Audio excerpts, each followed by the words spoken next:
गुरुदेव। दाता सबके ये कही सदा रहे गुरुदेव।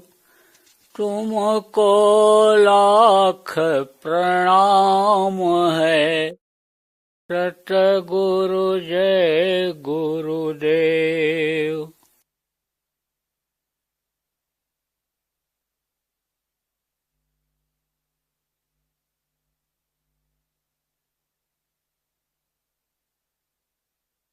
जय गुरुदेव।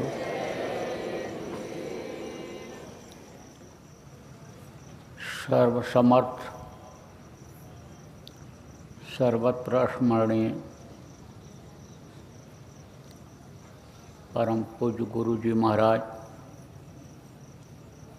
उपस्थित सभी साधक, सत्संगी, धर्म प्रेमी, बच्चे एवं बच्चियों, जीवन का ये क्षण, जीवन का ये समय महत्वपूर्ण माना जाएगा।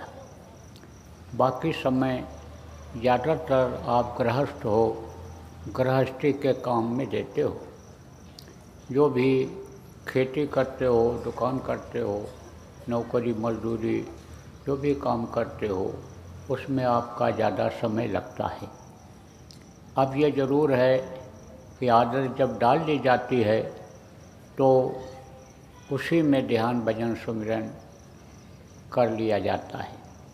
नहीं तो आदमी इतना दौड़ रहा है, उस समय पर भाग रहा है कि 24 घंटा का यह समय भी जो एक दिन का उसको मिलता है, एक रात का मिलता है, यह भी छोटा पड़ जाए। इसी में से समय जो लोग निकाल देते हैं उनका परमार्थी काम भी बन जाता है, क्योंकि यहाँ बनाने में तो लोग लगे ही हुए हैं। आप भी बहुत से लोग बनाने में लगे हुए हो, यहाँ नाम कमाने में लगे हुए हो, बाल बच्चों के लिए करने में लगे हुए हो, लेकिन ये चीज़ें छोड़ करके तो एक दिन जाना ही जाना है, इस बात को भूल रहे हो। और इस बात को अगर याद कर लो तो कुछ वहाँ के लिए भी इसी में से समय निकाल करके आप करते जाओगे। तो बहुत से लोग करते भी हैं, कुछ लोग आप इसमें ऐसे हो जो नहीं भी करते हो, कुछ लोग ऐसे हो कि जो खाली सुमिरन करते हो, थोड़ी देर के लिए आंख बंद किया, ध्यान लगा लिया। कुछ ऐसे भी होते हैं कि जब मुसीबत आती है तब जय गुरुदेव बोलते हैं, नहीं तो बाकी तो आप ये समझो जय गुरुदेव नाम याद भी नहीं आता है। क्या याद आता है? वही 99, वही रोटी दाल, वही नमक, वही गैस सिलेंडर, वही साग सब्जी, वही बच्चों की तैयारी, वही फीस, वही काम, यही सब याद आता है।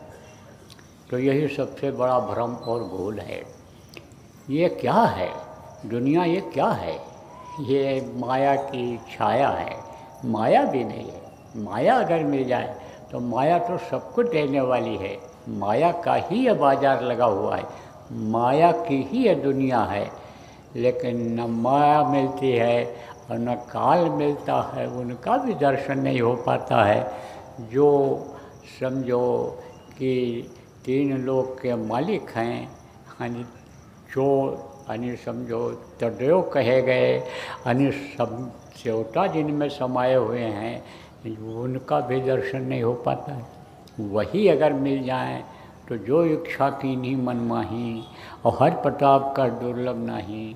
जिस चीज़ की इच्छा की जाती है वो खुश होकर के इस चीज़ को दे देते हैं।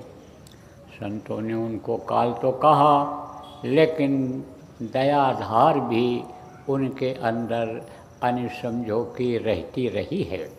आप ये समझो प्रेमियों कि उसी तरह से जब वो खुश हो जाते हैं तो जैसे गुरु मदद करते हैं ऐसे वो भी मदद कर देते हैं।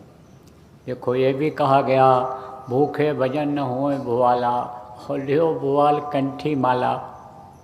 आपको भोजन मिल रहा है, आपके तन को कपड़ा मिल रहा है, गर्मी ठंडी का असर नहीं हो रहा है, आपको समय पर भोजन मिल जा रहा है, सिर छिपाने की जगह ठंडी गर्मी में बरसात में घर मिल गया है, तो ये चीज़ें जो मिल रही हैं, भरोसा तो आप जो नामदानी हो गुरु पर है, लेकिन जो नामदानी नहीं हैं वो उन पर किस पर भरोसा है?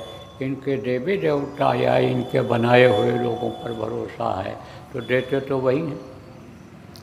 उन्होंने ही तो अन्न बनाया, उन्होंने ही तो ये सब फल फूल बनाया, उन्होंने ही तो दूध बनाया। गाय के पेट में, भैंस के पेट में, बकरी के पेट में दूध बनने का सिस्टम अगर उन्होंने न बनाया होता तो कैसे मिलता? तो बहुत से लोग देखो बहुत मेहनत करते हैं, बहुत रोड धूप करते हैं, लेकिन उनको नहीं मिलता है। और आप में से कुछ लोग ऐसे हो कि कम मेहनत करते हो, लेकिन कम मेहनत में भी आपको ज़रूरत से ज़्यादा मिल जाता है, आपकी बचत हो जाती है। तो कौन देता है? इस जो दुनिया की चीज़ों की, दुनिया की चीज़ है जिसके लिए शरीर को ज़रूरत पड़ती है, उसको कौन देता है? जिसने बनाया वही देता है। तो जब वो खुश हो जाता है तो वो ये सब इन चीज़ों को देने लगता है, भरपूर देता है। वो खुश कब होता है कि जब पिता के आदेश का पालन किया जाता है, जो संत के रूप में इस धरती पर आते हैं उनके आदेश का पालन किया जाता है। सत्पुरुष के जो तद्रूप होते हैं उनके आदेश का पालन जब किया जाता है तो काल भगवान भी खुश होकर के दे दिया करते हैं। लेकिन दुविधा में दोनों गई, माया मिली न राम। बहुत से लोगों को न वो राम मिल पा रहे हैं कि जिन्होंने इस दुनिया को बनाया। एक राम दशरथ का बेटा, एक राम घट घट में लेटा, एक राम का सकल पसारा।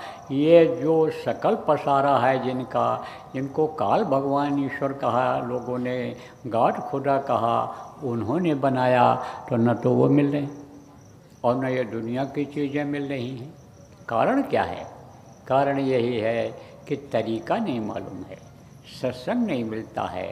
तो आज का यह समय, आज का ये जो जगह है और ये कृष्ण जन्माष्टमी का अवसर है, यह जीवन का एक महत्वपूर्ण क्षण है, महत्वपूर्ण अवसर है। प्रेमियों, काल भगवान का ही ये सब कुछ बनाया हुआ है और काल लोक से कई लोग आए, काफ़ी लोग आए। आप ये समझो कि आज कृष्ण जन्माष्टमी जिनकी जगह जगह मनाई जा रही है, जितने भी हिंदू धर्म के मानने वाले लोग हैं, देश में हों या विदेश में हों, लेकिन सबके सब लोग आज अपने अपने तौर तरीके से कृष्ण जन्माष्टमी का उत्सव अपने यहाँ अपनी क्षमता के अनुसार मना रहे हैं। कृष्ण कौन थे? कृष्ण वक्त के महापुरुष थे, द्वापर के वो नायक थे, द्वापर के महापुरुष थे। कृष्ण कहाँ से आए थे? वहाँ से आए थे जहाँ से वेद की उत्पत्ति हुई थी। वेद कहाँ से आया था? त्रिकुटी के पास से आया था, वहाँ से आया था। आवाज़ सुनाई पड़ी थी, किसकी आवाज़ सुनाई पड़ी थी? ब्रह्म की आवाज़ सुनाई पड़ी थी। ब्रह्म की आवाज़ किसको सुनाई पड़ी थी? ब्रह्मा जी को सुनाई पड़ी थी। और ब्रह्मा को आदेश हुआ था काल भगवान का, ईश्वर का, यानी समझ लो निरंजन भगवान का, कि तुम जो है हमारे जो ऋषि मुनि हैं मृत्युलोक में, मनुष्य आवाज़ आई थी वो किसमें थी? संस्कृत भाषा में थी और शुद्ध संस्कृत थी। एकदम से देखो, जहाँ अच्छी पढ़ाई संस्कृत की होती है, वो जो विद्यार्थी पढ़ते हैं उसका जो उच्चारण होता है एकदम शुद्ध होता है। अंग्रेजी पढ़ाई जाती है, लेकिन प्रोनाउंसिएशन जिसको कहते हैं, उच्चारण जिसको कहते हैं, जो अच्छे स्कूल हैं, जहाँ अच्छे शिक्षित मास्टर हैं, वो लोग जब पढ़ाते हैं तो बच्चे उच्चारण शुद्ध करते हैं। या तो अशुद्धि हो जाती है। जैसे शुद्ध है अशुद्ध है, तो इस तरह से ऐसे ही तो वो यानी समझो संस्कृत में आयतें उतरी थीं। संस्कृत में वो वेदवाणी जिसको कहते हैं यानी वो उनको सुनाई पड़ा था। किसको? ऋषि और मुनियों को। तो धीरे धीरे संस्कृत भाषा वो भाषा धीरे धीरे लोगों के समझ में जब नहीं आने लगा, तब इन्होंने और यानी समझो संस्कृत को सरल किया और उसमें समझाने की कोशिश किया था कि इन्होंने कृष्ण भगवान ने बहुत कुछ समझाया लोगों को। आपको समझने की ज़रूरत है प्रेमियों कि उनके अंदर काल और दयाल दोनों धार थी। इसी तरह राम भगवान में भी थी। काल रूप तिनकर में भ्राता, शुभ और अशुभ कर्म फलदाता। दयाल किसको कहते हैं? कि जिनके अंदर पूरा दया भाव ही रहता है। वो कौन होते हैं? बड़े होते हैं। क्षमा बड़न को चाहिए, छोटन को उत्पात, यानी समझो क्षमा भाव ही रहता है। तो महापुरुष बहुत होते हैं, कई तरह के महापुरुष होते हैं। जैसे गुरु कई तरह के होते हैं, कहा ना गुरु गुरु सब एक हैं, कोई ना ही छोट। और शब्द पारखी और हैं, बाकी चावल मोट। मोट माने मोटा चावल। पतला चावल खाने में अच्छा, पकाने में अच्छा, स्वादिष्ट सुगंधित होता है, और मोटा चावल उतना अच्छा नहीं होता है। तो गुरु गुरु सब एक हैं, नाम तो गुरु का ही है। गुरु का स्थान ऊंचा होता है, लेकिन जो शब्द के पारखी होते हैं, जिससे ये सारी दुनिया बनी, संसार बना, उसके जो जानकार होते हैं, उसकी जानकारी जो कराते हैं, वो बारीक होते हैं, कीमती होते हैं, उनकी कीमत होती है। ऐसे गुरु को खोजना चाहिए। इसी तरह से महापुरुष तो सब अन्य समझो समान होते हैं, एक तरह से होते हैं। और सबके अंदर समझो कि काल भाव होता है। किसी में काल भाव ज़्यादा होता है, किसी में कम होता है। जिनको काम करना कराना होता है, देखो अधिकारी होते हैं, जो लोकप्रिय हो जाते हैं, जिनका काम अच्छा होता है, वो क्या करते हैं? वो डांट फटकार भी लगाते हैं और प्यार भी लोगों को देते हैं, सम्मान भी देते हैं। उनके मन के हिसाब से उनका जो हो सकता है फ़ायदा भी करा देते हैं। तो सब अधिकारी एक जैसे नहीं होते हैं, ऐसे सब महापुरुष एक जैसे नहीं होते हैं। कृष्ण के अंदर दया भाव भी था। आप ये समझो काल रूप तो थे वो, लेकिन दया भाव भी उनके अंदर में था। आपको बताऊं मैं, बहुत समझाया उन्होंने। किसको? कौरवों को, कि पांडु का हक होता है, हक मत छीनो, हर छीनने से नुकसान होगा, भारी नुकसान होगा। लेकिन जैसे कहा गया, विनाशकाली विपरीत बुद्धि, बुद्धि उनकी विपरीत हो गई, होनी ने करवा लिया। उनकी एक भी बात नहीं मानी। बोले बहुत बातें उन्होंने समझाई बताई, उनका काम ही क्या था? उपदेश करना। उपदेशों को प्यारा प्रकट नहीं किया गया। जितने भी महापुरुष आए, जितने भी संत आए, उन्होंने उपदेश खूब किया, समझाया खूब। लेकिन अब लोगों की आदतें बिगड़ गई, तो अब समझाने वाले जो हैं वही उन बिगड़ी आदतों में हैं। तो उस चीज़ को कैसे कहें? मोटे तौर से समझो कि जैसे कोई उपदेशक है, जैसे कोई कथावाचक है, या जैसे कोई भी समझाने बताने सत्संग करने वाला है, और वही नशेड़ी है, तो कब कहेगा कि नशा करो? तो उनके उपदेशों को बदल दिया लोगों ने। आसान किस बात का कर दिया कि जन्माष्टमी मना लो, यानी राम अष्टमी मना लो, जन्म अष्टमी, राम जन्म मना लो, राम विवाह कर लो, रासलीला कर लो, रामलीला कर लो, जगह जगह मंदिर बना दो, फूल पत्ती चढ़ा दो, यात्रा निकाल दो। ये आसान हो गया। उपदेश को बताने की ज़रूरत है। क्या क्या काम उन्होंने किया, जनहित के लिए क्या काम किया, क्या उन्होंने कितना त्याग किया, और बताने की ज़रूरत है कि हम उनके वंशज हैं। हम उनके समझो कि यानी एक तरह से जैसे खानदान होता है, खानदान के हैं, तो हमको उनका अनुकरण करना चाहिए।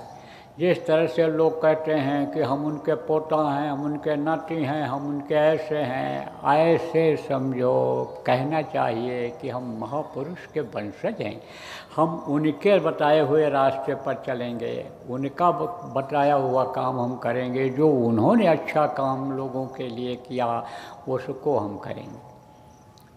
तो उनके अंदर संघार की शक्ति तो भारी थी, लेकिन दया भाव भी था। बहुत समझाया कौरवों को, नहीं माने, तो बोले महाभारत असंभव भी, महाभारत तो होना ही होना है। तो ये लोग अपनी अपनी टीम बनाने लगे। कौन? कौरव और पांडव। तो राजाओं से मिले और बोले हमारी तरफ से लड़ाई लड़ो। तो इनकी फौज बड़ी थी कौरवों की, और ये काफ़ी कुछ लोग भी थे, परिवार के ही लोग थे। तो इन्होंने समझो कि टीम बढ़ा लिया, काफ़ी लोग चले गए उधर, कुछ लोग पांडव की तरफ राजा लोग आए। तो उड़पी एक स्टेट है, राज्य है, कहाँ? कर्नाटक में। वहाँ के राजा थे, वो किसी के तरफ नहीं गए। फिर कहाँ गए? वो कृष्ण के पास सीधे पहुँच गए और कृष्ण से कहा कि ये बताओ कि महाभारत में लोगों को भूखे मारोगे? भूखे मारना बहुत बड़ा पाप होता है। संहार तो होने ही होना है, मरेंगे तो मरेंगे दुष्ट, अब ये मानेंगे नहीं, सुधरेंगे नहीं, इनका विनाश तो होना ही होना है। हमने भी बहुत समझाया, आपने भी समझाया, लेकिन वही विनाश काले विपरीत बुद्धि। अब इनका काल तो नज़दीक है, लेकिन इनकी जो फौज है वो भूखी मरेगी। इन दोनों फौजों को भोजन कहाँ मिलेगा? ये तो जगह जगह से आएंगे, तो भोजन ये कहाँ खाएंगे? तो भूखे मरेंगे जब महाभारत चलेगा तब। तब उन कृष्ण ने कहा उनसे कि आप ऐसा सवाल कर रहे हो तो आपके दिमाग में कोई बात होगी भी, आप कुछ सोच करके आए होगे।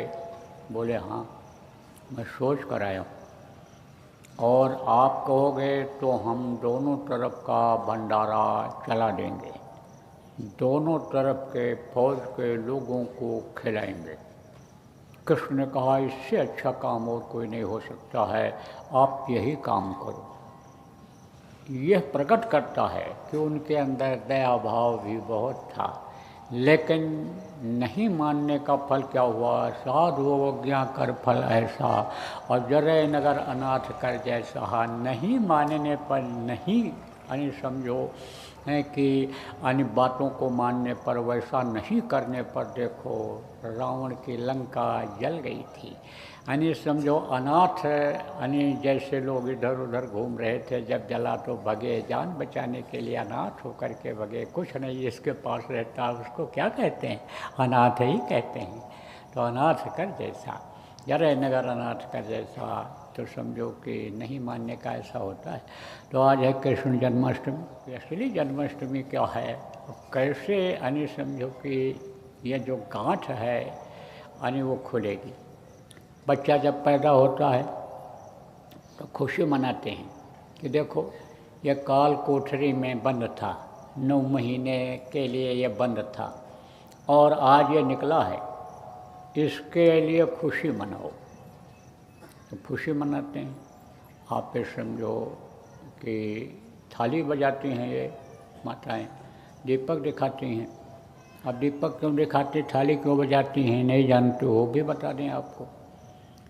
आवाज़ माँ के पेट में सुनाई पड़ती है, जो आवाज़ यहाँ भी हो रही है, लेकिन अंदर के कान के ऊपर मैल जमा है, पर्दा लग गया है, किसका? कर्मों का, उससे सुनाई नहीं पड़ता है।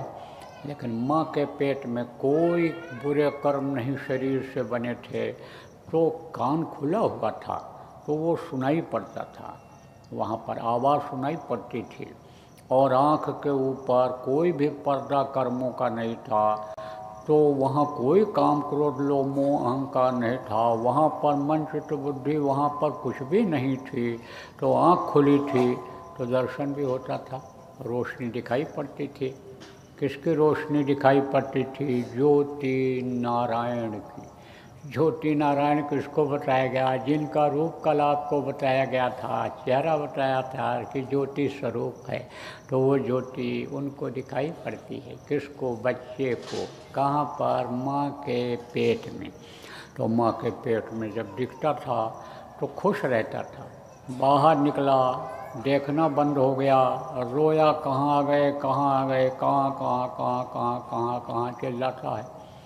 तो ये माताएं दीपक दिखाती, लेकिन उस रोशनी के आगे ये रोशनी कुछ नहीं है। देखो, यह हाइड्रोजन जल रही है, अभी जब सूरज निकलेगा तो सूरज के सामने हाइड्रोजन की कोई कीमत रहेगी? लेकिन इस समय पर देखो, यानी हाइड्रोजन ही रोशनी दे रहा है जब सूरज नहीं निकला है। ऐसे ही वो प्रकाश जिनके अंदर नहीं प्रकट हुआ है, उनको तो छोटी ही रोशनी दिखाई पड़ रही है, लेकिन वो तो प्रकाश के पुंज को देखता था। आप ये समझो, सूरज को देखता था। तो जैसे सूरज को देखने वाला आदमी कमरे के अंदर आवे, बहुत तेज हाइड्रोजन जल रहा हो, लेकिन वो भी रोशनी उसको फीकी लगती है। ऐसे ही बच्चे को दीपक माताएं ये दिखाती हैं। थोड़ी देर के लिए हल्का सा चुप होता है, वो जो थाली बजाती हैं, वो जो यानी समझो आवाज़ 24 घंटे हो रही बिना बजाए, नुस दिन बाजे घंटा शंख नगारी दे, वो जो बाजा बजता रहता है बिना बजाए हुए, उसको जो सुनता रहता है बच्चा, थाली की आवाज़ सुन करके क्या खुश होगा? लेकिन खुशी मनाती हैं, कहते हैं बच्चा पैदा हुआ, बच्चा, थाली बजी तो लड़का पैदा हुआ, लोग समझ लो। तो इस तरह खुशी मनाती हैं। ऐसे ही खुशी कब होगी? जीवात्मा जब इस गांठ से निकलेगी। नए लोग आप जो आए हो, जीवात्मा के बारे में आपको ज़्यादा जानकारी नहीं होगी। जो पहली बार आए हो, पहली बार सत्संग सुन रहे हो, जीवात्मा क्या है? ये उस प्रभु की अंश है। अंश किसको कहते हैं? छोटे टुकड़े को कहते हैं। यह सब में है। आप ये समझो, यही जीवात्मा कीड़े मकोड़ों में भी है। यही जीवात्मा जिन कीड़ों को आप नहीं देख पाते हो उनमें है। यही हाथी में भी है, यही ऊँट में भी है, और यही मनुष्य में भी है। कहा ना कि घट घट मेरा साइयाँ, सूनी सेज न कोय, बलिहारी वा घट का, या घट परगट होए। घट किसको कहते हैं? अंदर के मनुष्य शरीर का जो अंदर का हिस्सा होता है, यानी समझो हृदय का हिस्सा होता है, यहाँ हिस्सा होता है। ये जो हृदय, एक हृदय ये है और एक हृदय अंदर में है, यानी यह ब्रह्मांड का हृदय समझो आँखों के ऊपर का ब्रह्मांड का हृदय है। तो उसमें जो दिखाई पड़ जाता है, प्रकट हो जाता है, वो घट है। आप ये समझो धन्य हो जाता है। तो और जानवरों में तो वो घट होता नहीं है, और जानवरों में, पक्षियों में, कीड़ों मकोड़ों में ये घट होता नहीं है, क्योंकि उनका जो शरीर होता है, कोई 1 तत्वों का, कोई 2 तत्वों का, कोई 3 तत्वों का, कोई 4 तत्वों का होता है। मनुष्य का शरीर 5 तत्वों का होता है, इसलिए इसमें यानी समझो कि वो घट होता है। तो कहते बलिहारी, यानी धन्य है वो घट जो दर्शन पा जाता है, जिसको दर्शन हो जाता है, प्रकट दिखाई पड़ता है, प्रकट रूप तेरा यानी मैं पाऊँ, यानी प्रार्थना किया गया है। तो इस तरह से समझो प्रकट रूप दिखाई पड़ता है, वो धन्य होता है। तो सब में होता है। तो ये जीवात्मा कहाँ थी पहले? यहाँ संसार में कुछ नहीं था, न पेड़ थे, न पौधे थे, न नदी था, न नाला था, न ही कोई पक्षी थी, न कोई जानवर था, न कोई कीड़े मकोड़े थे, कुछ नहीं था। बल्कि समझो ये सूरज और चंद्रमा भी नहीं था, यह हवा पानी भी नहीं था, यह आग भी नहीं था, ये समझो कि ये तारामंडल भी नहीं थे, ये सूरज चंद्रमा तारामंडल कुछ नहीं था, देवी और देवता भी नहीं थे। इनके जो मालिक हैं, इनके जो यानी समझो कि गुरु हैं, समझो वो जो हेड हैं, इंद्र देवता भी नहीं, वरुण देवता भी नहीं थे, आप समझो कुबेर भी नहीं थे, यमराज भी नहीं थे, आप ये समझो कि ये जो यानी ब्रह्मा, सावित्री, गायत्री, इनकी देवी, ये गणेश जो यानी समझो कि इनकी देवी रिद्धि सिद्धि ये भी नहीं थी, न इंद्र थे न शची थी, उनकी पत्नी कोई नहीं था, शिव भी नहीं थे, ब्रह्मा भी नहीं थे, विष्णु भी नहीं थे, इनकी माँ आद्या भी नहीं थी, इनके पिता निरंजन भी नहीं थे, ब्रह्मलोक भी नहीं था, पार ब्रह्मलोक भी नहीं था, वो कोई भी नहीं थे। आप फिर समझो सतलोक भी नहीं था, अलख लोक अगम लोक भी नहीं था, केवल एक अनामी लोक था। और वो कुल मालिक जो अनामी है, जिसका कोई नाम नहीं है, जिसके देश का कोई और छोर नहीं है, कोई गणना नहीं है, कोई किलोमीटर में योजन पालन जो ऊपर चलता है, माप चलता है, कोई माप ही नहीं है, गिनती का कोई माप ही नहीं, जहाँ गिनती है ही नहीं, केवल वहाँ शब्द ही है। शब्द किसको कहते हैं? आवाज़, आवाज़ की ही सारी रचना है। तो वहाँ क्या हुआ? वहाँ के मालिक हैं, रूहें, जीवात्माएँ, जो बताया आपको, वहाँ खचाखच भरी हुई। यहाँ तो आप 4-6 हज़ार आदमी हो गए, 10,000 हो गए ज़्यादा से ज़्यादा, बाहर निकलोगे आप इस जो है यानी बाज़ार की आबादी देखोगे तो और ज़्यादा निकलेंगे। आप समझो जिला की आबादी गणना करोगे और निकलेंगे, देश की, पूरे विश्व की आबादी की गणना करोगे तो उसका पता चल जाएगा। ऊपर के लोक अनामी धाम के लोक की गणना ही कोई नहीं कर सकता है। गणना मतलब गिनती नहीं कर सकता है। इतनी जीवात्माएँ वहाँ खचाखच भरी हुई थी, और अब भी भरी हुई, अब भी कम नहीं है, अब भी भरी हुई, खचाखच भरी हुई। लेकिन है वो इतना बड़ा कि समझो कि जीवात्माएँ कितना भी कुला चलें, कितना भी कूदें, कितना भी घूमें, कितनी भी स्पीड से चलें, टकराती नहीं है, एक दूसरे से टकराती नहीं। पक्षी जब ज़्यादा चलते हैं, लाइन से ज़्यादा हो जाते हैं तो टकरा भी जाते हैं। समुद्र में आप देखो, वहाँ जहाज़ पर जाओ, चारा लोग फेंकते हैं, उसके लिए दौड़ते हैं तो टकरा जाते हैं पक्षी जो पानी में ही रहते हैं। समुद्र में पानी में ही वो पक्षी रहते हैं, बना दिए गए, कर्म को भोग रहे हैं, 84 को काट रहे हैं, उसमें तो उसी में रहते हैं।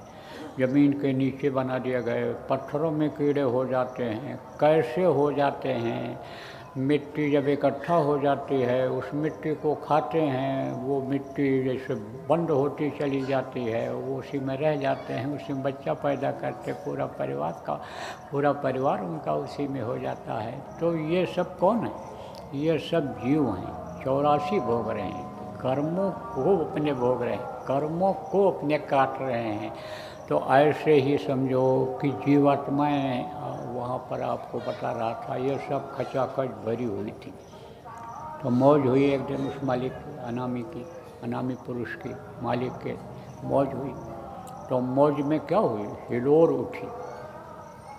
आपकी इच्छा जगती है किसी चीज़ की, जैसे सत्संग में ही आने की इच्छा जगी, तो सब लोग तो रात को यहाँ रुके नहीं थे, कुछ लोग अपने अपने घरों में भी सोए थे, लेकिन इच्छा थी कि हम यहाँ पहुँचें। और पहुँचे, इच्छा तो हिलोर उठी, और जल्दी जल्दी अपना काम किए, जो भी पानी पेशाब का, जो भी लेटरिन का काम था, जल्दी जल्दी निपटाया। हिलोर उठी, तेज़ी आ गई, किसमें? काम में, और तेज़ी से आए कि हमको सत्संग मिल जाए। तो एक हिलोर उठती है चलने की, कोई भी काम करने की, यानी एक हिलोर उठती है, इच्छा उठती है, तो उस काम में तेज़ी आती है। ऐसे हिलोर उठी, हिलोर उठती है तो वो चीज़ आगे बढ़ती है। जैसे समुद्र में हिलोर होती है तो हिलोर उठती है, जिसको तरंगे कहते हैं, उठती है जब ऐसे हिलोर तो आगे बढ़ती है, और वही पानी फिर कहाँ चला जाता है? ऐसे दूसरी जगह पर पहुंच जाता है, जो बीच का समुद्र का पानी होता है। इसी तरह हिलोर उठी, छलकी है वहाँ से, तो कहाँ गिरी? नीचे, भगोना भरा हो, पानी से दबा दो और हिला दो तो पानी कहाँ गिरेगा, नीचे ही तो गिरेगा। ऐसे या नीचे गिरी तो नीचे गिरी तो रुक गई, नीचे गिरी तो रुक गई, तो रुकी तो इनको अकुलाहट हुई, घबराहट हुई।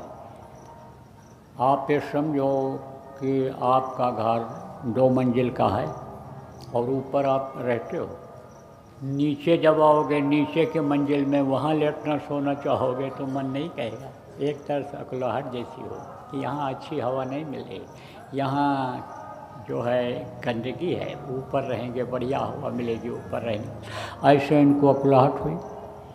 एकदम शीतल ठंडा सुखकारी जीवात्माओं के लिए वो अनामी धाम था, तो उसकी भी इनको तकलीफ हुई। तो ये उसको कुछ समय तक इनको रोक दिया गया। मौज उनकी थी कि नीचे का कुछ दिखाया जाए, इनको भेजा जाए, विस्तार किया जाए, मौज उनकी ऐसी हुई थी तो रोक दी गई। तो काफ़ी समय तक वहाँ रहे, कहाँ जिसको आगम लोक कहा गया। फिर उसके बाद में फिर वहाँ से ये इधर भेजी गई जीवात्माएँ, तो कहाँ आई, अलख लोक में आई। आप ये समझो जो इन आँखों से नहीं देखा जा सकता है उसको अलख कहते हैं, तो बाहरी आँखों से उस लोक को नहीं देख सकते हो, तो यहाँ पर रहीं। फिर उसके बाद वहाँ से उतारी गई तो कहाँ आई, सतलोक में आई।